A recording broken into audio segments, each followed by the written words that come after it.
السلام علیکم ورحمۃ اللہ وبرکاتہ۔ الحمد للہ وکفی والصلاۃ والسلام علی عبادہ الذین اصطفی، اما بعد، اعوذ باللہ من الشیطان الرجیم، بسم اللہ الرحمن الرحیم۔ ولا تأکلوا اموالکم بینکم بالباطل وتدلوا بها الی الحکام لتأکلوا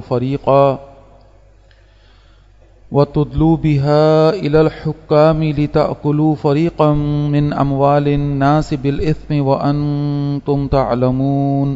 صدق اللہ العظیم۔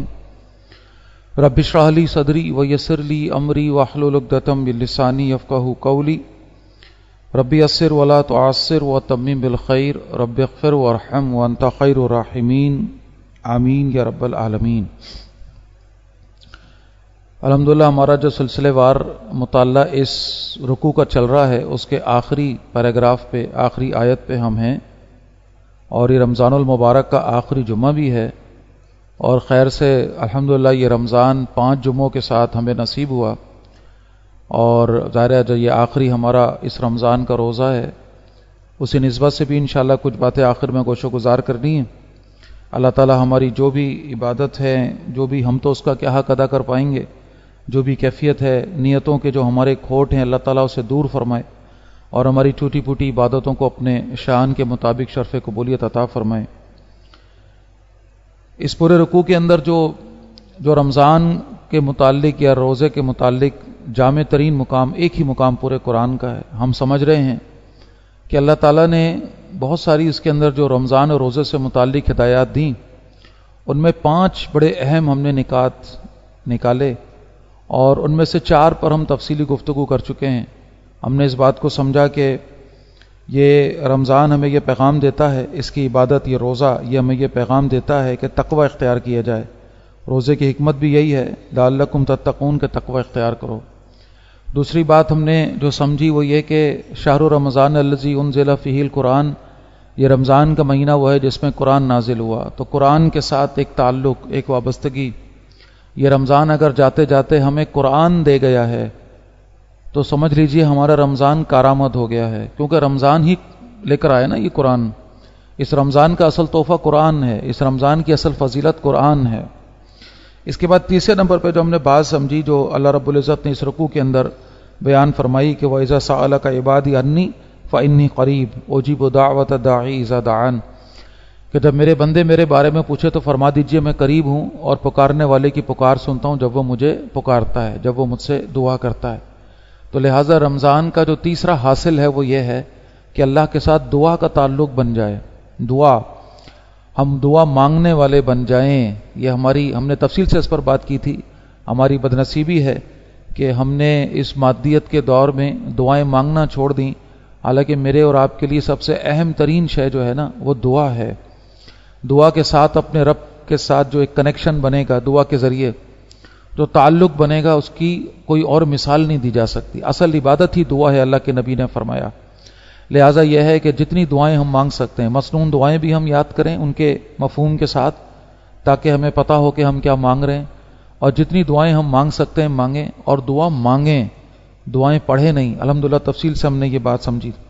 تیسری بات ہم نے سمجھی وہ یہ کہ اسی رکوع میں ایک بڑی اہم ہدایت، اور اگر آپ دیکھیں تو سب سے لمبی آیت ہی یہی ہے اس پورے رکوع کی، جس میں ایک خاص شرعی نقطہ نگاہ سے یا فقہی نقطہ نگاہ سے ایک معاملہ بیان ہوا کہ رمضان کے دن جو ہیں وہ تو اسی طرح سے اپنی ازواج کے لیے حرام رہیں گے جیسے کہ پچھلی امتوں میں رہے، البتہ رمضان کی راتوں کو حلال کر دیا گیا، یا رمضان کی راتوں میں بیویوں کو حلال کر دیا گیا۔ یہ خاص رحمت اللہ کی طرف سے اس امت پر ہے، ورنہ پچھلی امت کے لیے یہ پابندی تھی۔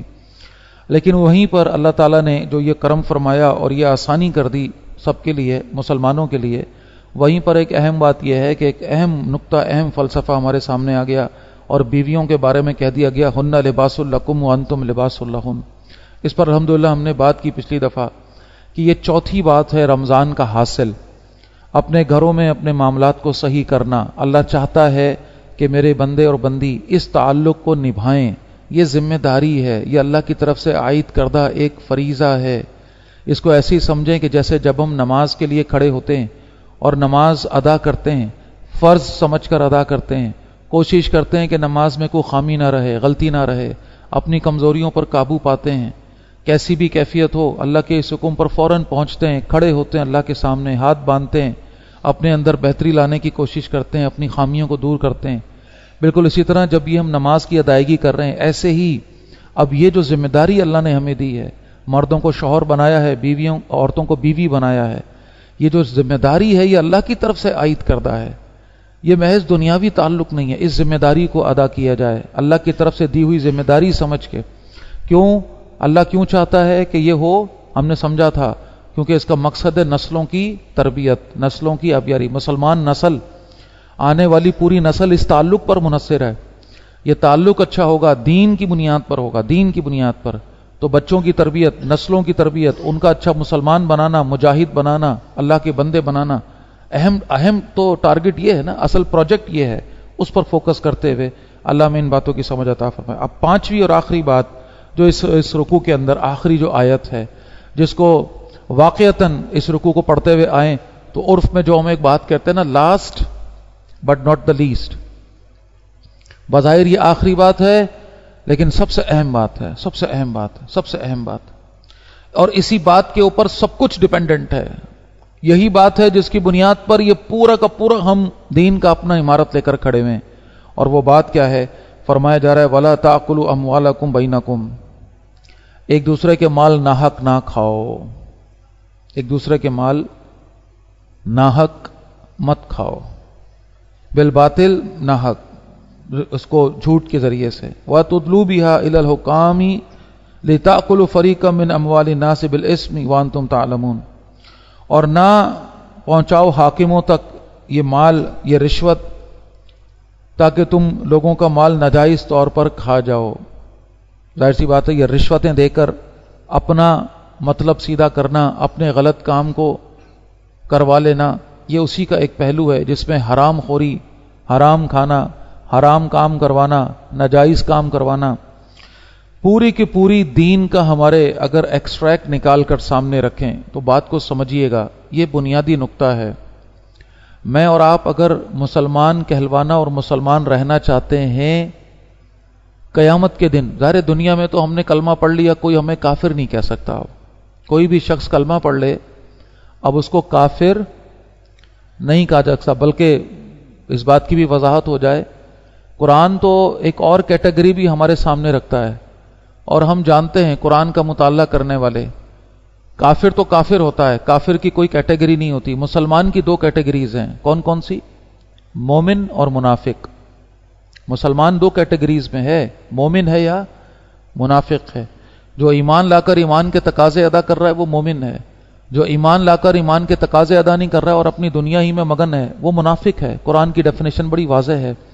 ان منافقوں پر اللہ کا بڑا غضب بھڑکتا ہے، شدید، بہت غصہ ہے۔ اللہ کے نبی سے کہا گیا آپ 70 بار بھی استغفار کریں گے ان منافقوں کے لیے تو اللہ معاف نہیں کرے گا، اتنا غضب ہے۔ اور کیا فرماتا ہے اللہ؟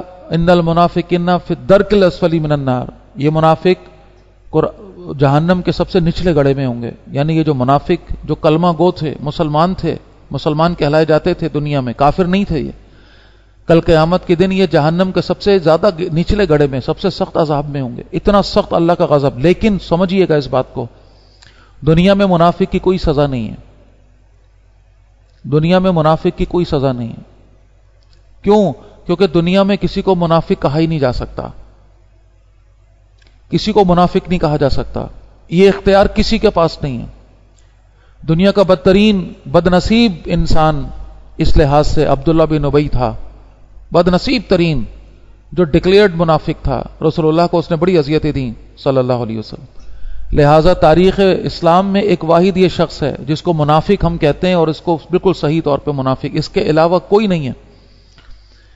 لہٰذا نہ کسی کو منافق ٹھہرایا جا سکتا ہے، نہ کسی کے پاس اختیار ہے کہ وہ کسی کو منافق قرار دے۔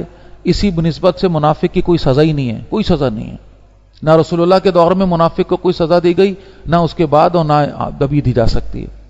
بہرحال یہ بات اس لیے نکل گئی کہ مسلمان تو مسلمان ہے، کلمہ پڑھنے والے کو کوئی کافر نہیں کہہ سکتا، منافق بھی نہیں کہہ سکتا، یہ اللہ کا فیصلہ ہے۔ وہ جس کے اندر نفاق ہے اللہ فیصلہ فرمائیں گے۔ البتہ یہ نفاق کی علامتیں اپنے اندر ڈھونڈتے رہے ہم، اپنے آپ کو دیکھتے رہے کہ میں منافق تو نہیں ہو گیا۔ صحابہ کا یہ طرز عمل تھا، وہ ڈرتے تھے، کانپتے تھے، لرزتے تھے، دعائیں کرتے تھے، اللہم طاہر قلوبنا من النفاق، اے اللہ ہمارے دلوں کو نفاق سے پاک فرما دے، یہ دعائیں کرتے تھے۔ اور لہٰذا اپنے آپ کو دیکھتے ہوئے، اپنے آپ کو منافقت سے دور کرتے ہوئے، اپنے اندر جو نفاق کی علامات اللہ کے نبی نے بتائیں، قرآن نے بتائیں، جھوٹ، امانت میں خیانت، وعدہ خلافی، گالم گلوچ، اسی طرح نماز میں سستی، یہ سب نفاق کی، منافقت کی علامت ہیں۔ بہرحال یہ کہ اپنے آپ کو نفاق سے بچانے کی محنت کرنی ہے، دوسروں پر منافق کا لیبل ہم نہیں لگا سکتے۔ تو بات میں یہ کر رہا تھا کہ مسلمان تو مسلمان ہے، کسی بھی حالت میں ہو، بد عمل ہو، بد کردار ہو، قانونی طور پر مسلمان ہے، کل قیامت کے دن یہ لیبلز لگ جائیں گے۔ جنہوں نے اس کلمے کا حق نبھایا ہوگا اور مشقت میں، محنت میں اپنی زندگی گزاری ہوگی، اللہ کی اطاعت میں، فرما برداری میں، اس کو اللہ تعالیٰ کل قیامت کے دن مومن کا شرف دیں گے، مومنوں میں شمار فرمائیں۔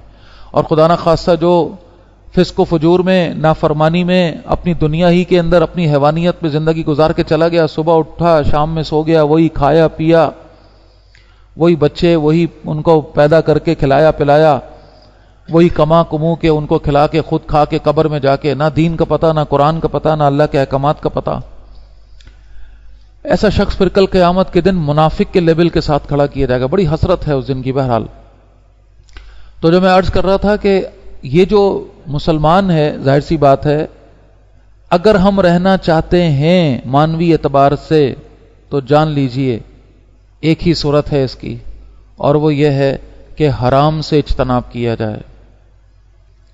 اگر میری معیشت میں حرام ہے، اور کس باریکی کے ساتھ اللہ کے نبی نے یہ باتیں سمجھائی ہیں، کہیں آپ نے فرمایا کہ اگر ایک لقمہ بھی اگر حرام کا شامل ہے پورے دسترخوان میں سب کچھ حلال ہے، طیب ہے۔ طیب کا مطلب کسی کا حق نہیں ہے اس میں، جو کھانا میں کھا رہا ہوں اس میں کسی کا حق نہیں ہے، جو کپڑے میں پہنا ہوں اس میں کسی کا حق نہیں مارا ہوا، جس گھر میں رہ رہا ہوں اس میں کسی کا حق نہیں مارا ہوا، چاہے وہ اپنا قریبی رشتہ دار ہی کیوں نہیں ہو، کسی کی اپنی بہن بھائی کی وراثت کا مال کھا کے نہیں بیٹھا ہوں، کسی محلے والے کی جگہ پہ قبضہ کر کے نہیں بیٹھا ہوں، کسی کا جو جائز حق تھا میں نے نہیں دیا اس کو بیوقوف بنا کر یا زبردستی کر کے روک لیا اپنے پاس، کسی کا مال لے کر بیٹھا ہوں، اپنا ناقص مال صحیح بتا کر سامنے والے کا ناجائز یہ استحصال کیا میں نے اور اس کا مال اس کی جیب سے نکلوایا۔ کسی بھی مثال کو لے لیں، اپنی نوکری جہاں میں کر رہا ہوں اپنی ذمہ داریاں پوری نہیں کر رہا، دھوکہ دے رہا ہوں اپنی کمپنی کو، اپنے باس کو، اور تنخواہ پوری لے رہا ہوں، وغیرہ وغیرہ وغیرہ، جو بھی اس کی مثالیں لے آئیے، ایک لقمہ بھی اگر حرام کا شامل ہو گیا، اللہ کے نبی کی حدیث ہے 40 دن تک کوئی عبادت، کوئی دعا، کوئی نماز وہ قبول نہیں ہے۔ ایک لقمہ غلطی سے کھا لیا، ہاں اللہ یہ کہ احساس ہوا توبہ کرے گا تو اللہ معاف فرمانے والا ہے، اللہ کے پاس معافی بے انتہا ہے، وہ غفور و رحیم ہے، شرط یہ ہے کہ سچی ندامت کے ساتھ توبہ کر لی جائے۔ لیکن اگر یہ نہیں ہے معاملہ اور حرام کا سلسلہ چل رہا ہے، اللہ کے نبی نے فرمایا حرام مال پر پلا ہوا جسم جنت میں داخل نہیں ہو سکتا۔ اللہ پاک فرماتے ہیں یا ایھا الناس ان اللہ طیب لا یقبل الا طیبا، اللہ پاک ہے اور وہ پاکیزہ چیزوں کو ہی پسند فرماتا ہے۔ یہ صدقے خیرات اگر کوئی کر رہا ہے لیکن حرام سے کر رہا ہے، دوسروں کا ناجائز مال کھا کے کر رہا ہے، کچھ قبول نہیں ہے، کچھ قبول نہیں ہے، سب کچھ منہ پہ مار دیا جائے گا کل قیامت کے دن۔ لہٰذا اگر خدا نہ خواستہ حرام ہے ہمارے دسترخوان پہ، ہمارے کھانے میں، ہمارے پہننے میں، ہمارے اوڑھنے میں، تو ساری محنت بیکار ہے، ہماری نمازیں کہیں بھی نہیں ہیں، ہماری دعائیں کہیں بھی نہیں ہیں، ہم نے یہ 30 دن فاقہ کیا ہے، اس فاقے کا کچھ حاصل وصول نہیں ہے، ہمیں حرام کھا رہے ہیں۔ اور اللہ کے نبی نے ذرا تصور کیجئے گا اس بات کی اہمیت کو کس انداز میں سمجھایا۔ اللہ کے نبی نے مثال دی۔ اللہ کے نبی کہتے ہیں کہ ایک شخص ہے، میں مفہوم عرض کر رہا ہوں اس پوری حدیث کا، اور وہ شخص جو ہے کعبے کی دیوار پکڑ کر یا کعبے کا پردہ پکڑ کر اپنے دونوں ہاتھ فضا میں بلند کر کے کہتا ہے یا رب یا رب. ٹھیک ہے؟ اب تصور کیجئے گا کہ یہ منظر کیا ہے، یہ منظر کیا ہے. ایک شخص کعبے کے پاس کب جاتا ہے بھائی؟ ہم کب جائیں گے کعبے کے پاس؟ اللہ ہم سب کو یہ منظر دکھائے، ہمیں وہاں لے کے جائے، ہمارے دل کی اس پیاس کو اللہ تعالیٰ بجھائے. سمجھیے ہم کب جاتے ہیں بھائی کعبہ؟ عمرہ کرنے، اور اللہ اگر خوش نصیبی عطا فرمائے حج کرنے. حالت احرام میں سفر کر کے، اور اس سفر میں، اور اس زمانے کے سفر کو ذہن میں رکھیے گا، اس زمانے کے سفر کو. فرمایا کہ اس کے بال مٹی میں اٹے ہوئے ہیں، اس کا لباس میلا کچیلا ہے. کیوں؟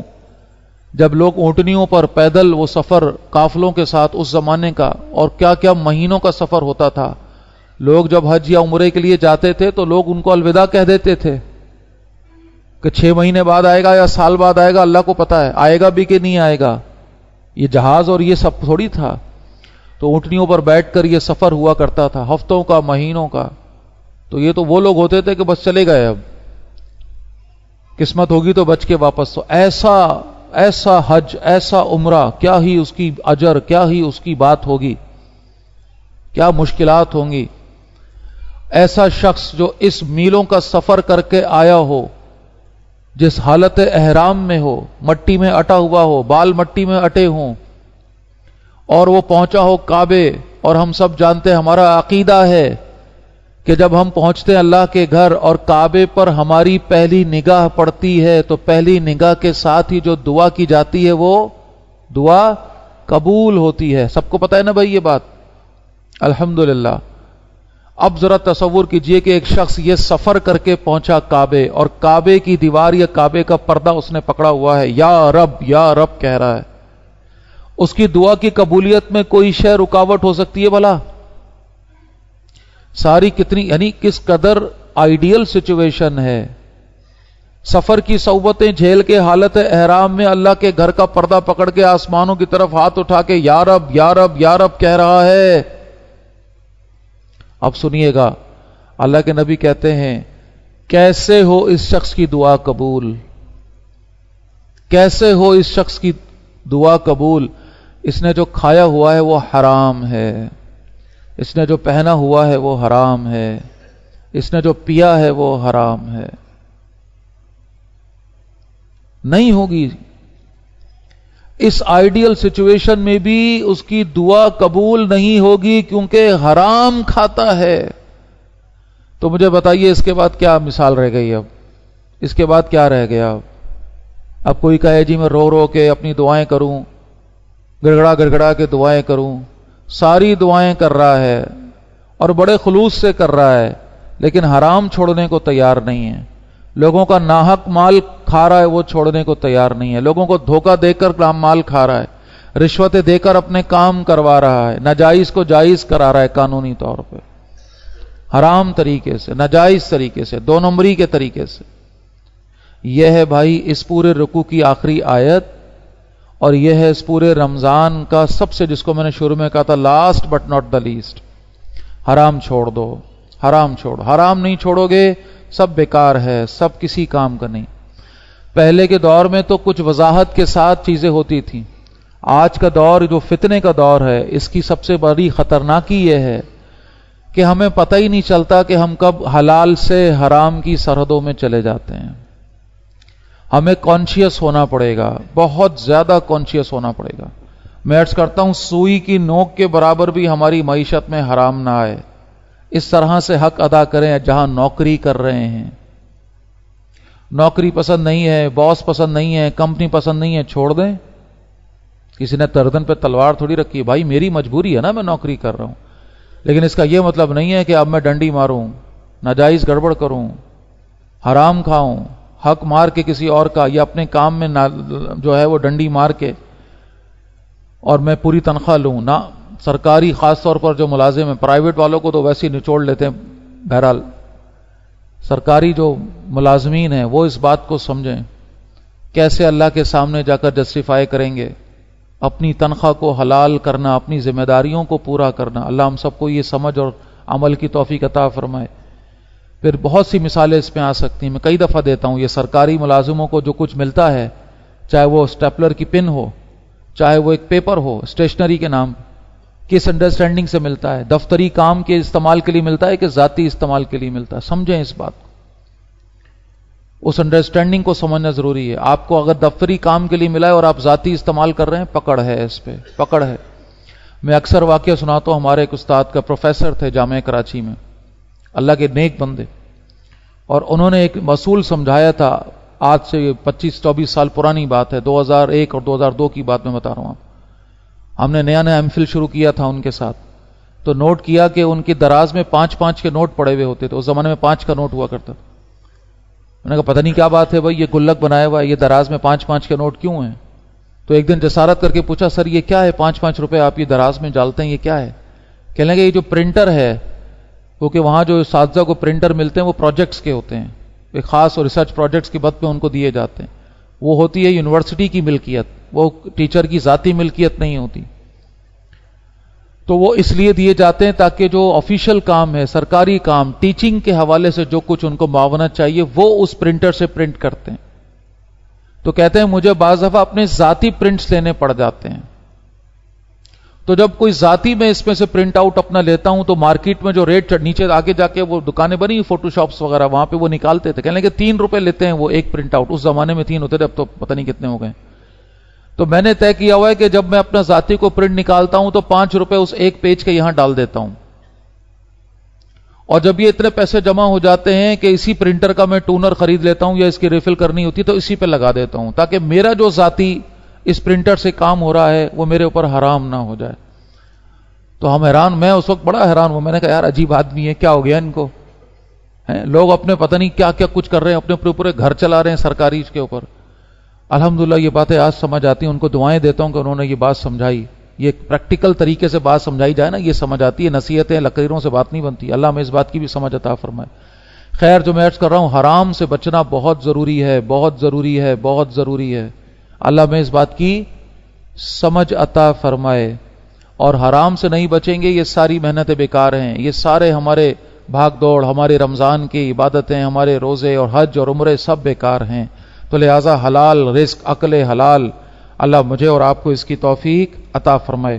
اب کیونکہ یہ آخری دن ہے رمضان کا اور خوش قسمتی سے جمعہ بھی ہے, اور جمعے کے دن استغفار بھی اہمیت رکھتا ہے, درود بھی اہمیت رکھتا ہے, سورۃ الکہف کی تلاوت بھی ہے. تو ایک یاد دہانی کے طور پر اگر ابھی تک یہ معاملہ نہیں ہوا ہے تو جتنا دن ابھی بچ گیا ہے, بالخصوص سورۃ الکہف کی تلاوت, کثرت سے استغفار اور کثرت سے رسول اللہ صلی اللہ علیہ وسلم کے لیے دعائے رحمت یعنی درود پاک کثرت سے جتنا ہو سکے. باقی جو وقت رہ گیا ہے, رمضان کی ساعتیں ہیں, یہ ختم ہو جائیں گی اگلی دفعہ, پتہ نہیں ہمیں ملے یا نہ ملے.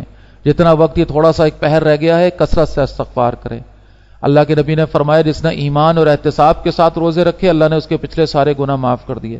جس نے ایمان اور احتساب کے ساتھ رمضان کی راتوں میں قیام کیا اللہ نے اس کے سارے پچھلے گناہ معاف کر دیے. اب اس کے بعد اگلی بات یہ ہے, اللہ رب العزت نے قرآن حکیم میں ایک اور فارمولہ ہمارے سامنے رکھا ہے سورۃ الحشر میں, یا ایھا الذین آمنوا اتقوا اللہ ولتنظر نفس ما قدمت لغد واتقوا اللہ ان اللہ خبیر بما تعملون. اے ایمان والو, اللہ سے ڈرو اور تم میں سے ہر شخص دیکھے اس سے کیا بھیجا ہے آگے, اپنے آگے کیا بھیجا ہے, کون سے اعمال آگے جمع کرائے ہیں. وہ ڈپازٹ کیے ہوئے اعمال جو اللہ کے پاس وہی ہیں جو وہاں کام آنے ہیں. تو دیکھو تم میں سے ہر شخص نے اپنے آگے کیا بھیجا ہے. جہاں جانا ہے, اصل زندگی جہاں گزارنی ہے, یہ تو بہت چھوٹی سی زندگی ہے, بہت بہت چھوٹی سی. اس زندگی کے مقابلے میں تو صرف حشر کا ایک دن کمپیئر کر لیں تو اس زندگی کی حقیقت سمجھ آ جائے گی. حشر کا دن کتنا بڑا ہے, 50,000 سال, 50,000 سال کا دن ہے وہ. ہم میں سے جو لوگ 50 سال گزار چکے ہیں اپنے شعور کے, اپنی ہوش کے, جن کو تھوڑا بہت یاد ہو کہ 50 سال کہاں گزارے ہیں, ذرا تصور تو کیجئے 50 سال کی زندگی بہرحال اہمیت رکھتی ہے. ہم سے کوئی کہے کہ 50 منٹ کھڑے ہو جاؤ وہاں باہر دھوپ میں جا کے, کون کھڑا ہوگا بغیر کسی وجہ کے؟ کوئی نہیں ہوگا.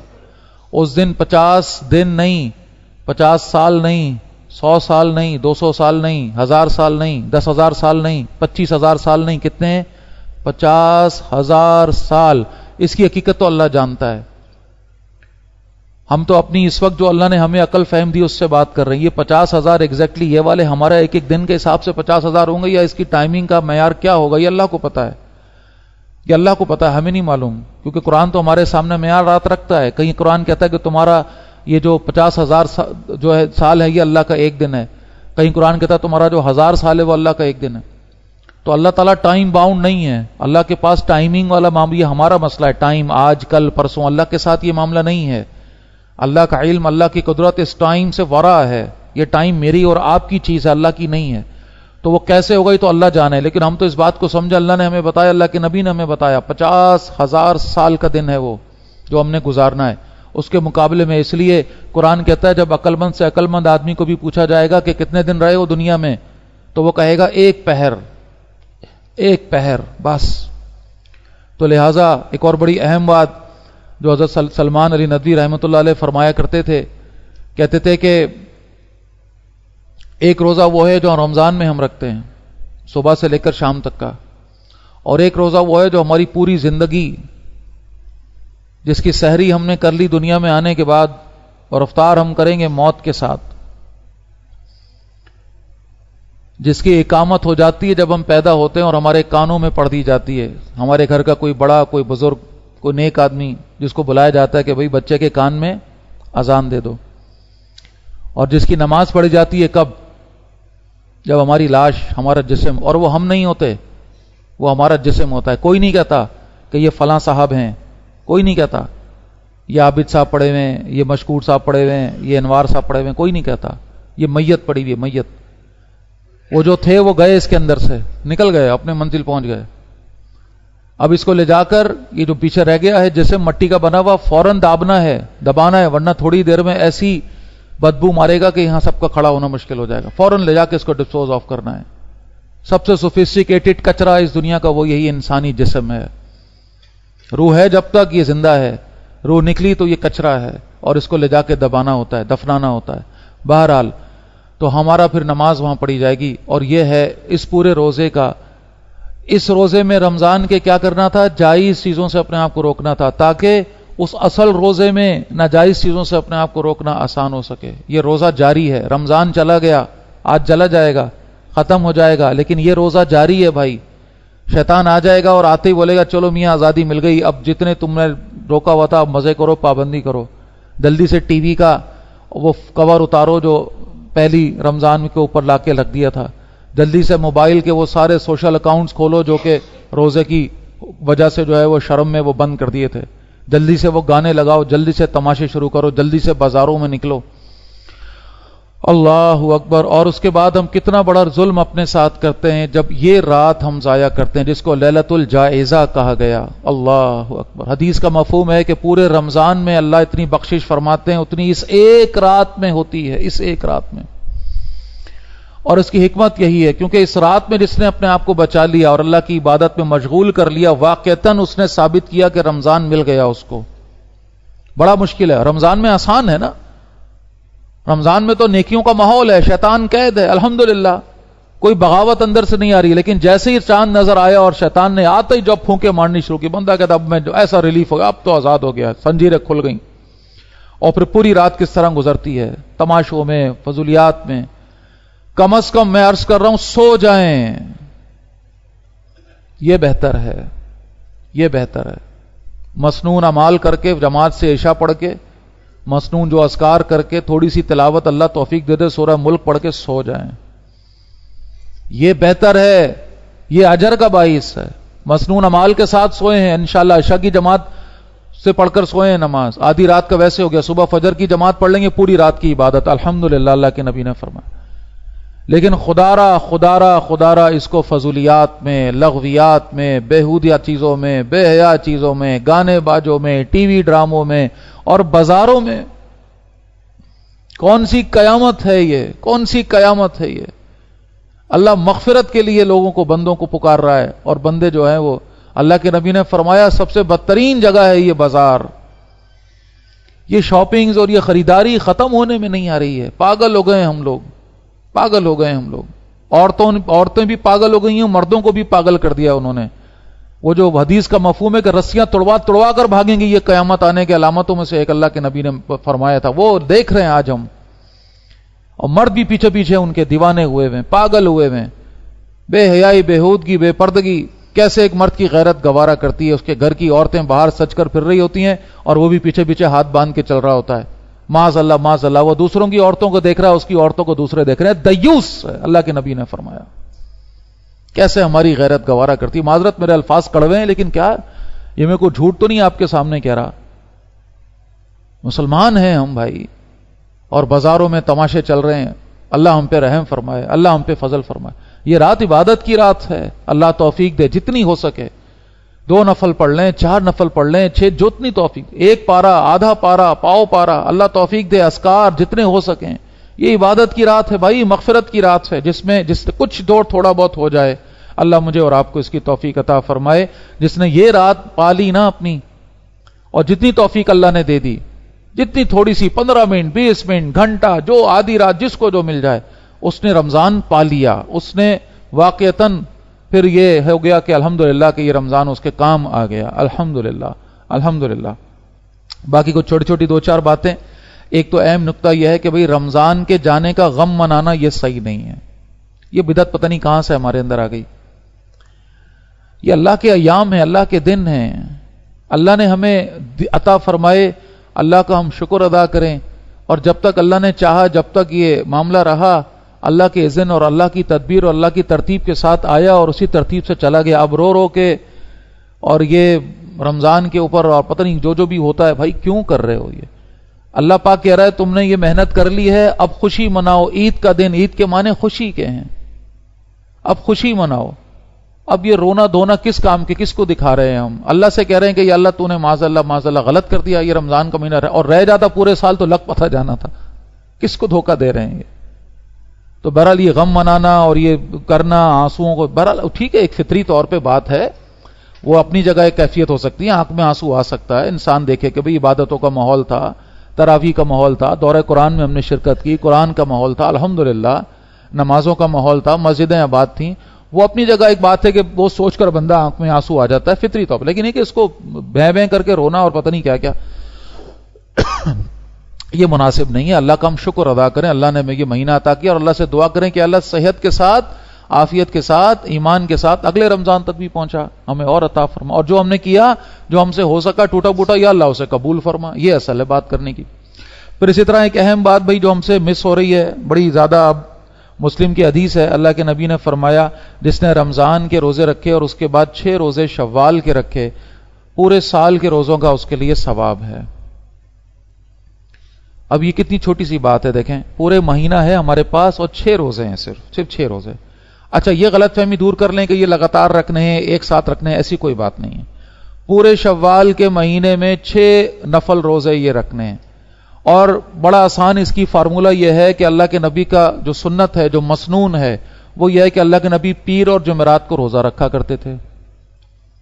اگر یہ پیر اور جمعرات کی ترتیب اس شوال کے مہینے میں ہم جاری کر لیں، رمضان کا پورا مہینہ روزہ رکھا ہے، یہ پیر اور جمعرات اللہ مجھے اور آپ کو توفیق دے دے اور اس کو ہم جاری کر لیں، سبحان اللہ کیا ہی بات ہو جائے. تو شوال کے 6 روزے بھی ہو جائیں گے اور یہ عادت بھی بن جائے گی، اتنی بڑی سنت بھی مل جائے گی. پھر اس سے بھی اوپر ایک سنت ہے روزے کے اعتبار سے، ایام 20 کے روزے، 13، 14 اور 15 تاریخ ہر مہینے کی، چاند کی جو قمری مہینہ یا اسلامی مہینہ ہے اس کی 13، 14 اور 15 تاریخ کو یہ اللہ کے نبی نے، میں نے تفصیل سے وضاحت کی تھی بالکل آغاز میں، ابتداءً یہی روزے فرض ہوئے تھے، پھر اللہ نے رمضان کے روزے فرض کیے ہیں.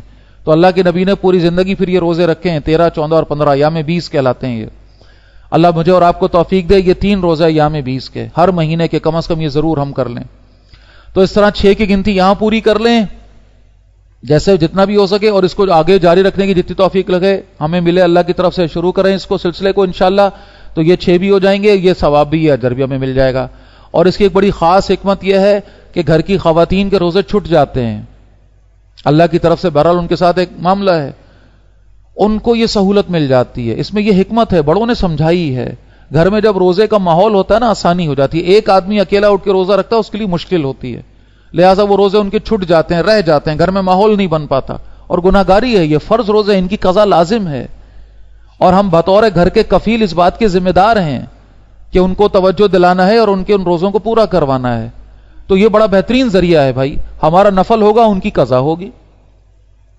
بات سمجھ آ رہی ہے؟ تو لہٰذا اس طرح سے یہ گھر کے اندر یہ ماحول ہو جائے گا انشاءاللہ تو ایک اور اجر ہمارے حصے میں آ جائے گا جب ہم یہ نیت بھی کریں گے کہ ہم ان کو فیسیلیٹیٹ کر رہے ہیں، ان کا ساتھ ہم دے رہے ہیں الحمدللہ.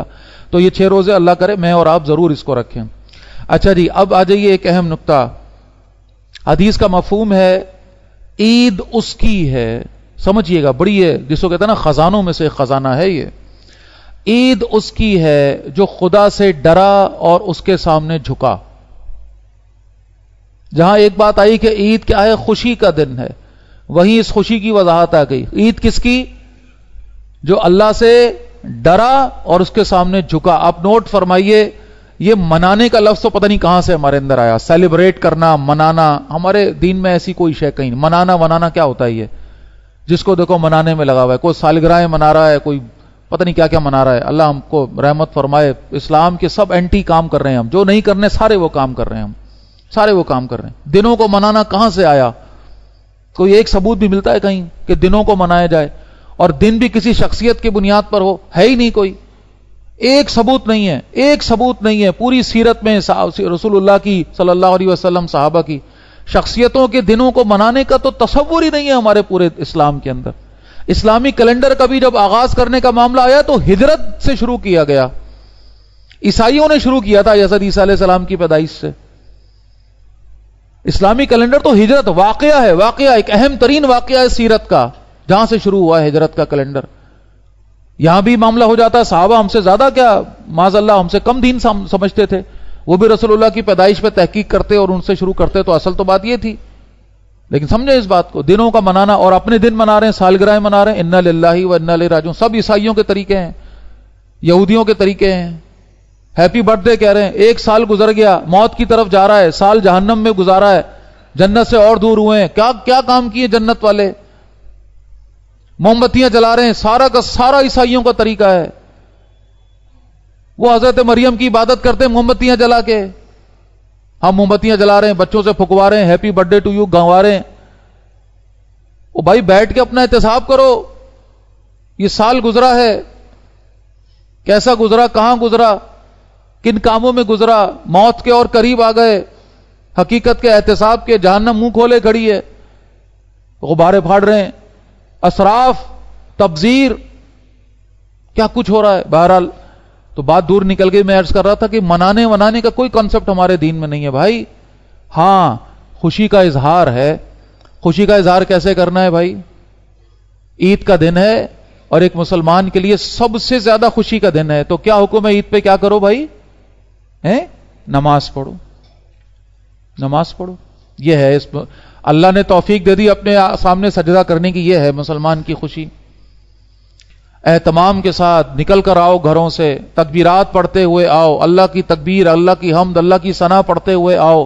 مجمعوں میں آؤ، احباب کے ساتھ آؤ، خاندان والوں کے ساتھ آؤ، ہاتھوں میں ہاتھ تھامے آؤ. چھوٹی چھوٹی مسجدوں سے نکل کر بڑی عیدگاہ کی طرف آؤ، وہاں پر اللہ کا نام لو، نماز پڑھو، جھکو. یہ ہے مسلمان کی عید. مسلمان کی خوشی تو عبادت میں ہے.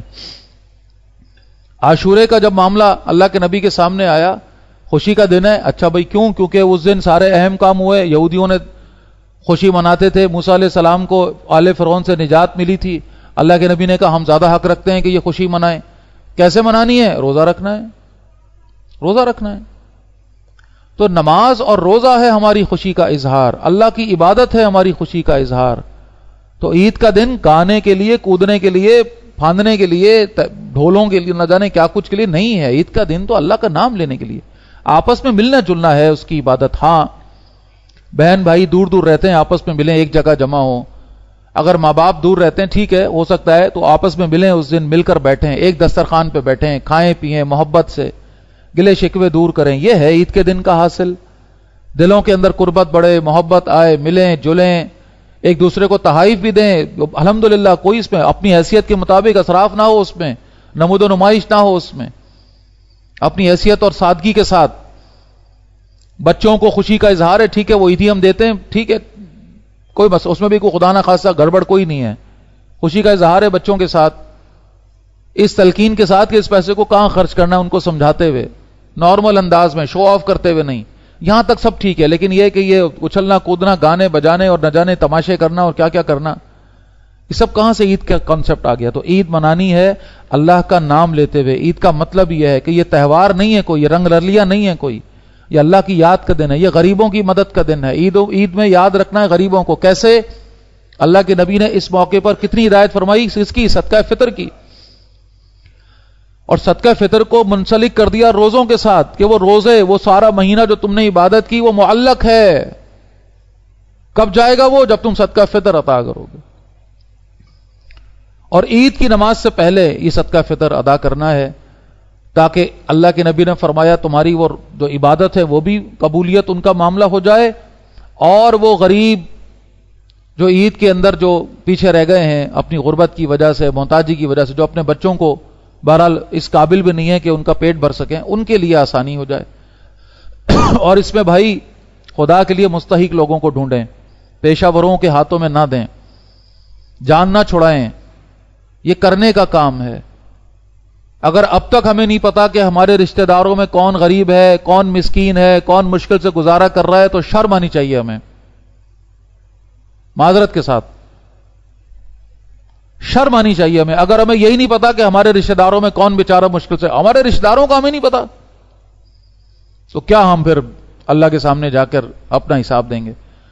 تو ایسے رشتہ دار، ایسے غریب رشتہ دار، محتاج مسکین ہے، مشکل سے گزارا ہو رہا ہے، جائز حاجات ہیں ان کی، ایسے ہی موقع پر تو ہے ان کے لیے پھر جو ہمارا پھر جیب میں ہاتھ جائے اور خاموشی کے ساتھ کہ دائیں ہاتھ کو دیا تو بائیں ہاتھ کو پتہ نہ چلا، فریضہ بھی ادا ہو گیا، ان کی مدد بھی ہو گئی، اللہ بھی راضی ہے الحمدللہ، اور دل کی خوشی بھی اسی کے اندر ہے۔ یہ ہے بھائی صدقہ فطر ہے عید کی خوشی، نماز ہے عید کی خوشی۔ اللہ تعالیٰ مجھے اور آپ کو اس کی ان سارے معاملات پر سمجھنے کی توفیق عطا فرمائے۔ باقی کتنا دینا ہے یہ بھی ایک چھوٹا سا نقطہ ہے۔ ایک سا کی جو بنیاد آتی ہے اس میں ظاہر سی بات ہے 1.25 کلو کی مقدار، اس میں کم از کم کی مقدار گندم ہے۔ یہ کیا ہے بھائی؟ کم از کم اللہ نے جس کو توفیق دی اس سے اوپر جائے، جو کی مقدار پہ جائے، اس سے اوپر کھجور پہ جائے، اس سے اوپر کشمش پہ جائے، وہ تو پتہ چل جائے گا، آپ پتہ کر سکتے ہیں کتنا اس کا اماؤنٹ ہے۔ لیکن اللہ نے جس کو جتنی صاحب استطاعت ہے، حیثیت ہے، اللہ نے دی ہے، تو صرف گندم پہ ہی رہنا اپنے آپ کو، جس کی جو حیثیت ہے ظاہر ہے، میں یہ نہیں کہہ رہا زبردستی اوپر جائے آدمی، اپنے اوپر ظلم نہ کرے، اپنے بچوں کی خوشیوں کو نہ کسی کو ہاتھوں میں ڈال دیں آپ، لیکن بات سمجھے اللہ نے اس کو حیثیت دی، وہ کیوں رکا رہتا ہے گندم پر؟ بھائی اس سے اوپر بڑھے، اللہ میں اس بات کی سمجھ عطا فرمائے۔ باقی جناب علی عید کا چاند دیکھ کر دعا کرنا، عید کی نماز کے لیے جانا تکبیرات کہتے ہوئے، اور عید الفطر ہے تو آہستہ آواز میں تکبیرات کہتے ہوئے جانا عیدگاہ کی طرف، پیدل جانا، اور یہ ہے کہ عید کی رات میں عبادت کا جتنا اہتمام ہو سکے، نماز سے پہلے صدقہ فطر ادا کرنا، پھر اسی طرح غسل کرنا اچھی طریقے سے، اچھا لباس پہننا، اچھا لباس، بس یہ نہیں کہ برانڈ کا، یہ نہیں کہ کوئی اب ویسا ہی ہوگا کہ جو اللہ نے حیثیت دی، توفیق دی، اس کے مطابق اچھا لباس۔ اسی طرح مسواک کرنا عید والے دن، خوشبو لگانا، اسی طرح ایک سنت ملتی ہے نماز کے لیے جب جاتے وقت طاق تعداد میں کھجور کھانا، یہ بھی سنت ملتی ہے۔ تو یہ چھوٹی چھوٹی سنت ہیں عید کی جو ہمارے لیے عید کو بہترین بنائیں گی۔ پھر بڑی عیدگاہ میں جانا، پھر اسی طرح اپنے احباب کے ساتھ جانا، ایک راستے سے جانا اور دوسرے راستے سے آنا۔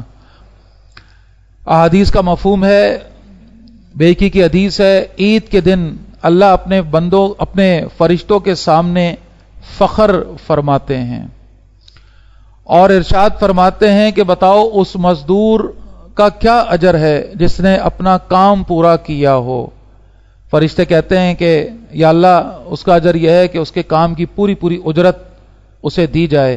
اللہ رب العزت فرماتے ہیں میرے بندے اور بندیوں نے میرا وہ فرض ادا کیا جو ان پر تھا، پھر وہ دعا کے لیے گڑگڑاتے ہوئے نکلے عیدگاہ کی طرف، قسم ہے اپنی ذات اور جلال کی میں ان کی دعا ضرور قبول کروں گا۔